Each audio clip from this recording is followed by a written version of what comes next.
Barbie wasn't just a movie.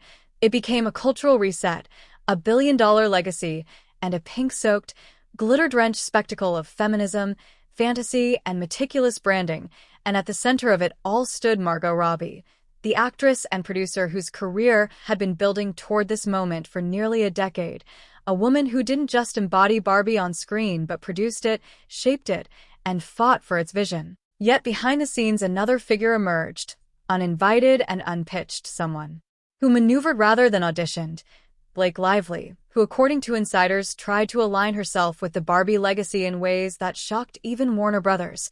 This is the story of how Robbie, with quiet strategy and without public conflict, shut down a PR campaign designed to challenge her, because when Greta Gerwig was tapped in 2020 to direct, the casting conversation had already ended before it began. There was no list of names or chemistry reads, just Robbie, who threw her company.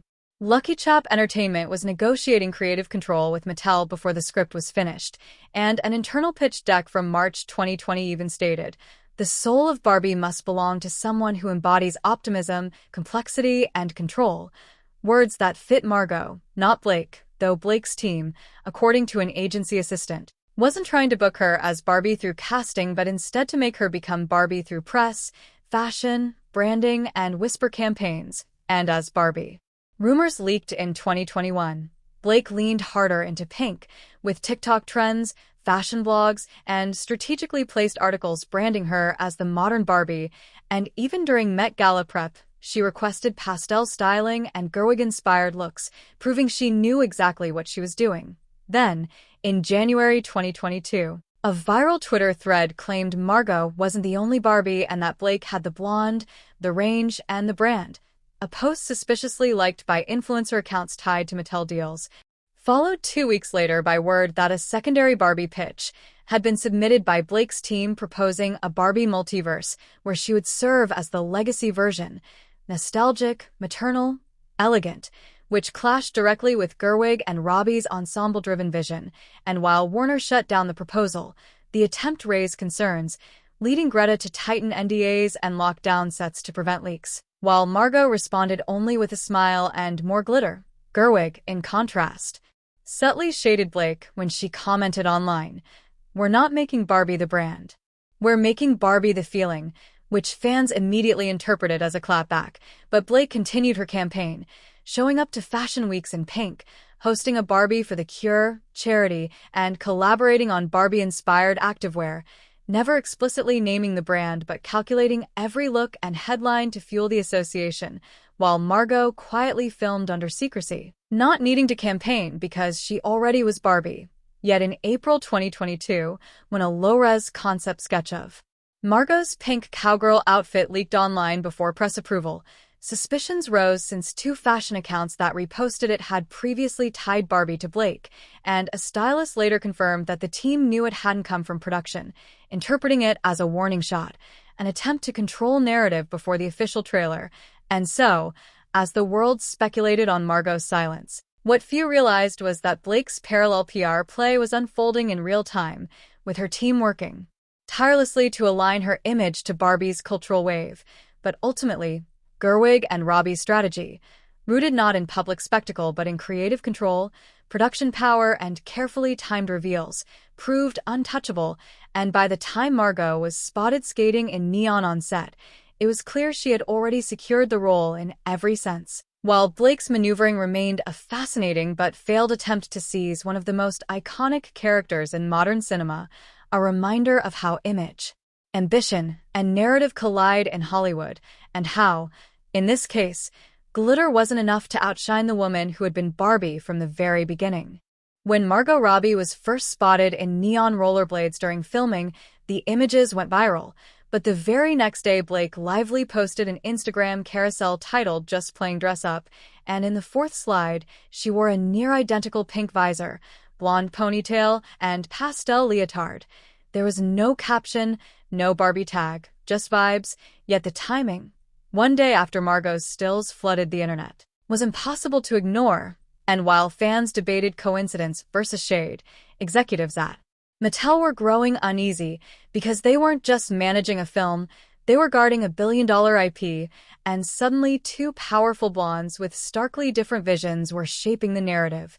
Margot's Barbie was cinematic, ironic, layered with satire and emotion, while Blake's image was polished, family-friendly, and rooted in legacy branding, and that divergence sparked genuine internal panic.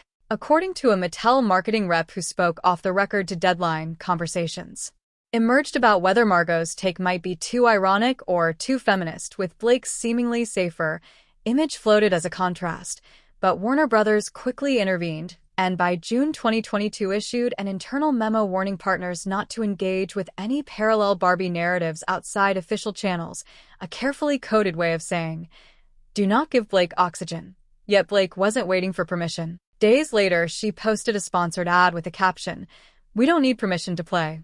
Pretend, styled in a pink button-down, blonde braid, and oversized heart-shaped handbag, a look with just enough Barbie energy to spark chatter, and entertainment blogs pounced, running headlines like "Why is Blake Lively giving major Barbie energy lately?", which led to an awkward moment when Margot, during a closed-door junket, was asked how she felt about Blake being called the original Barbie. Margot's response was diplomatic. "We're not here to crown anyone. We're here to tell a story." Yet, social media spun it as shade, calling it iconic and framing it as a subtle dismissal, and by July 2022, weeks before the teaser trailer, tension escalated when a leaked sponsor email warned of brand dilution from Barbie-themed campaigns not tied to the film, essentially a directive to stop Blake's co-opting, though Warner never confirmed the leak. But Blake fueled speculation anyway with a now-deleted IG story of pink sandals labeled BL, the B, looking suspiciously like Barbie's font. Caption, "Not that Barbie, the other B," a move both shady and calculated, while Margot refused to engage, never correcting the narrative online and never posting pointed subtweets, instead showing up at events in editorial Barbie-core looks that were ironic and stylish without slipping into parody, and when a reporter finally asked her directly what made her feel like she owned Barbie, her reply, "Barbie doesn't belong to one person, but the story we're telling belongs to the version who earned it," hit like a mic drop, going viral as the classiest call-out of the feud.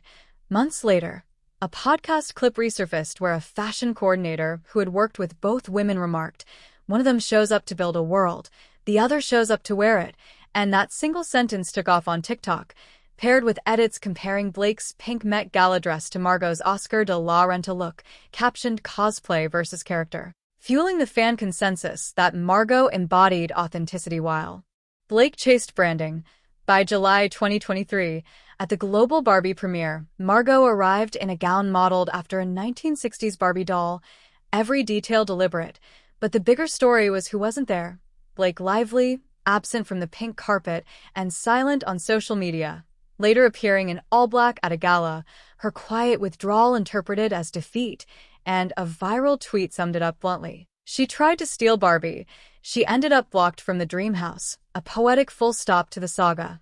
But the fallout didn't end there, because after the film grossed over $1 billion and Margot cemented herself as the uncontested face of feminist pop cinema, whispers of damage control surfaced, with a CIA agent revealing in early 2024 that Mattel partners were still receiving quiet PR proposals for Barbie-adjacent brand extensions, and Blake's name appeared on one, not tied to sequels or spin-offs, but a lifestyle line called Barbie's Modern Evolution, pitching Barbie energy through motherhood, entrepreneurship, and wellness, branded under the title Barbie After Pink, with Blake as the face, an audacious attempt to siphon the IP into her own empire.